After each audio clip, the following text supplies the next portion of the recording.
일본의 경제력과 국제 위상이 나날이 급격하게 쇠퇴하고 있는 가운데 최근 일본의 경제 매체인 니혼게이자이 신문이 보도한 두 가지 특집 뉴스로 인해 일본 사회가 그야말로 큰 충격에 휩싸여 있습니다. 바로 기술력과 군사력에 더해 1인당 국민소득에 이르기까지 여러 분야에서 일본의 위상을 압도한 한국이 일본의 마지막 남은 자존심이라고 할 수 있는 G7 자리를 넘보는 것도 모자라 미국의 경제협력 우선순위에서도 한국은 최우선 순위에 오른 반면에 일본은 연거푸 제외되는 상황이 전개되고 있기 때문입니다. 이와 관련해 먼저 지난 3월 1일 일본의 대표적인 경제매체로 자리매김하고 있는 니혼게이자이 신문은 미국 정부가 앞으로 10년 동안 중국에서 반도체 투자를 하지 않는다는 조건으로 한국과 미국 반도체 기업들에게 사상 최대 규모의 보조금을 지급하기로 했는데 우려스럽게도 여기에 일본 기업들은 전혀 포함되지 않았을 뿐더러 일본의 반도체 육성 전략마저도 크게 위협받게 되는 상황이 전개되고 있다며 거센 분통을 터뜨렸습니다. 그러면서 이 매체는 지난 28일에 미국 정부가 미국 내 반도체 생산을 늘리기 위해 무려 390억 달러에 달하는 보조금을 지급하기로 했다고 보도했습니다. 이는 지난해 8월에 미국 의회에서 반도체 보조금 지원법안이 통과됨으로써 총 527억 달러에 달하는 정부 재정을 반도체 산업 육성을 위해 쓰기로 했는데 이 중 390억 달러는 반도체를 직접 생산하는 기업들에게 곧바로 지원하기로 했기 때문입니다. 특히 이 매체는 미국 정부가 지급할 보조금의 상당수는 한국과 미국의 반도체 기업 몫으로 돌아갈 예정이라고 보도했습니다. 실제로 한국의 삼성전자만 하더라도 이미 지난해 12월에 11곳에 달하는 반도체 공장을 미국 텍사스주에 새롭게 신설하기로 했고 SK하이닉스 또한 마찬가지로 미국의 첨단 패키징 제조시설을 짓기로 한 만큼 미국 정부가 지급할 보조금의 상당수가 한국 기업에게 할당되는 것은 어찌 보면 당연할 수밖에 없다는 것입니다. 하지만 이 매체는 미국 정부가 반도체 기업들에게 보조금을 지원하는 대신 한 가지 전제 조건을 내세웠다고 보도했습니다. 보조금을 신청하는 조건으로 10년간 중국에 대한 관련 투자를 금지한다. 중국에 대한 수출 규제와 맞물려 반도체에서의 미중 갈등이 한층 심화되고 있다. 미국 상무부는 28일 신청의 조건을 지침으로써 제시했다. 중국과의 거래를 대폭적으로 제한하는 것이 골자다. 중국을 중심으로 안보 우려가 있는 외국 기업과 공동 연구를 하거나 기술 제공을 한 경우 미국 정부는 전액 환불을 요구한다. 그러면서 일본의 경제 매체인 니혼게이자이 신문은 미국 정부가 반도체 기업들에게 사상 최대 규모의 보조금을 지급하면서도 중국에 대한 투자를 중단하라며 구체적인 전제 조건까지 제시하고 나선 것은 그만큼 미국과 중국의 반도체 생산 규모가 확연한 차이를 보이고 있기 때문이라고 보도했습니다. 바로 미국 상무부가 발표한 자료에 따르면 최근 2년간 중국의 특정 칩 생산 능력은 세계 시장에서 80% 이상 차지한 반면에 미국은 1990년에 세계 칩 생산의 40%를 차지한 것을 끝으로 현재는 10%로 곤두박질 쳤다는 것입니다. 따라서 미국 정부는 이러한 구조를 타개하고 최첨단 반도체 산업에서 절대적 우위를 차지하기 위해 거액의 보조금을 반도체 기업들에게 지원하는 대신 중국에 대한 투자를 원천적으로 봉쇄하는 전략을 꺼내들었다는 것입니다. 이를 달리 해석하면 미국 정부가 수출 규제를 통해 중국으로의 기술 유출을 억제하는 것과 동시에 보조금 지급이라는 유화책을 꺼내들어 미국으로의 기술 유입을 적극적으로 추진하겠다는 의사를 명확히 밝히고 나선 것입니다. 실제로 이 매체는 최근 미국 상무부 장관과 가진 인터뷰에서도 이 같은 입장을 여실히 확인했다고 보도했습니다. 그는 우리의 목표는 최첨단 칩을 생산할 수 있는 모든 기업들이 미국 내에서 대규모로 생산을 하는 유일한 나라로 만드는 것이라고 강조했다. 그러면서 일본 매체는 미국 정부의 보조금 지원에 적극 호응하기 위해 현재 세계 유수의 반도체 기업들이 미국에 대한 투자를 급격히 확대하고 있는 상황이라고 보도했습니다. 이는 당장 대만의 반도체 기업인 TSMC만 하더라도 미국 애리조나주의 고성능 4나노 반도체를 생산하기로 하고 최근에 400억 달러를 투자하겠다는 입장을 밝힌 데 이어 한국의 삼성전자와 미국의 인텔 또한 이에 앞서 미국의 대규모 투자를 단행하는 모습을 보여왔다는 것입니다.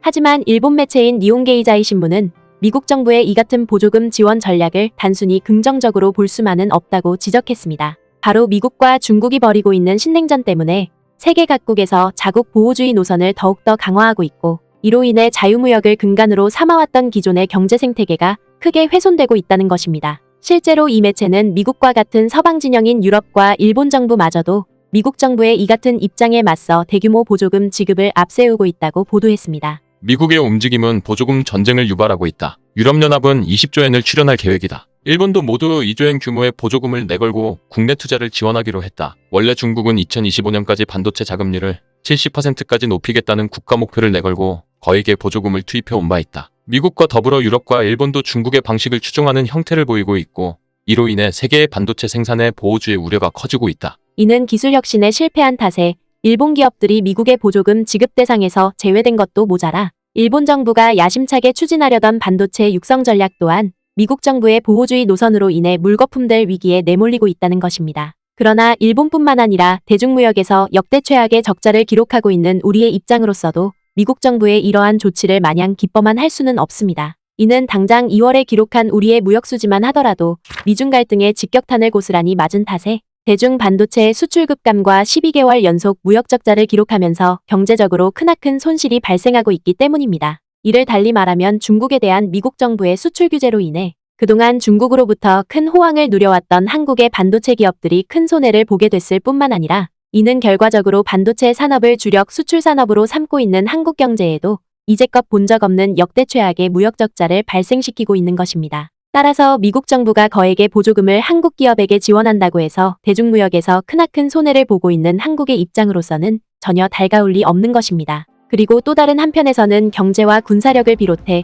여러 방면에서 일본을 압도하고 있는 한국의 위상이 마침내 사이버 보안 분야에서도 세계 7대 강국에 오르는 기염을 토하면서 결국 이러다가 주요 G7 회원국 자격을 한국에 내줘야 되는 것 아니냐는 일본 매체의 탄식이 끊이질 않고 있는 상황입니다. 이와 관련해 3월 1일 니혼게이자이 신문은 사이버 방어 분야에서 한국의 위상이 급상승하자 이를 의식한 일본 정부가 파이브아이즈와의 협력에 바짝 다가서려고 한다며 이를 대서특필로 다뤘습니다. 먼저 이 매체는 러시아의 우크라이나 침공이 해를 넘겨 장기화되면서 지정학적 리스크와 사이버 공격이 증대되자 세계 각국이 이에 대비한 국제연대와 사이버 안보 역량 강화를 가속화하고 있다고 보도했습니다. 특히 일본 매체인 니혼게이자이 신문은 당장 이스라엘의 시장조사기관이 집계한 자료만 놓고 보더라도 지난해 10월부터 12월까지 벌어진 사이버 공격이 1168건으로 나타났는데 이는 러시아의 우크라이나 침공 이후부터 전 세계 곳곳에서 사이버 공격이 엄청나게 늘어나고 있음을 극명하게 반증해주는 것이라고 보도했습니다. 사이버 공격은 누가 어떤 목적으로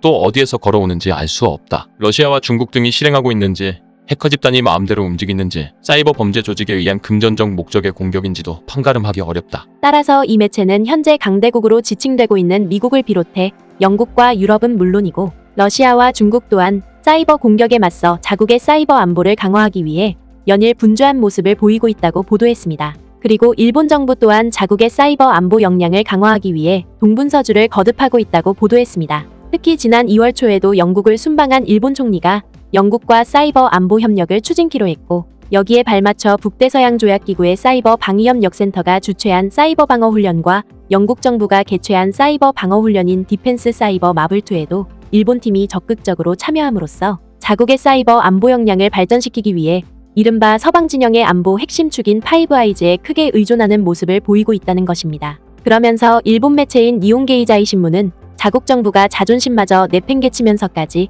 이처럼 애처로울 정도로 서방 진영의 사이버 협력을 요청하고 나선 것은 그만큼 오늘날 일본의 사이버 안보 역량이 급격히 추락하고 있기 때문이라고 한탄했습니다. 이를 달리 해석하면 주요 선진국들 중에서 일본만 유일하게 자력으로 사이버 안보를 지킬 수 없는 상황까지 직면해 있다는 것입니다. 실제로 일본 매체가 공개한 자료만 놓고 보더라도 이러한 현실을 여실히 확인할 수 있습니다. 바로 미국 하버드 대학의 국제문제 연구기관인 벨퍼센터가 2020년에 발표한 세계 사이버 파워 순위에서 세계 9위에 랭크됐던 일본이 2022년에는 북한에도 밀려나 세계 16위로 곤두박질 쳤기 때문입니다. 반면 한국은 2022년에 세계 7위에 랭크됨으로써 명실상부한 사이버 강국으로 발돋움했다는 점입니다. 그러면서 일본 매체인 니혼게이자이 신문은 일본에서 거듭되는 경제 쇠락으로 인해 수많은 IT 인재가 해외로 급속하게 빠져나가고 있고 일본 정부 또한 이미 선진국들이 보편적으로 활용하고 있는 디지털 시스템 구축을 아직까지 미적거리고 있는 사실을 비춰봤을 때 자국 정부가 제 아무리 서방 진영과 사이버 안보 협력을 구축한다 하더라도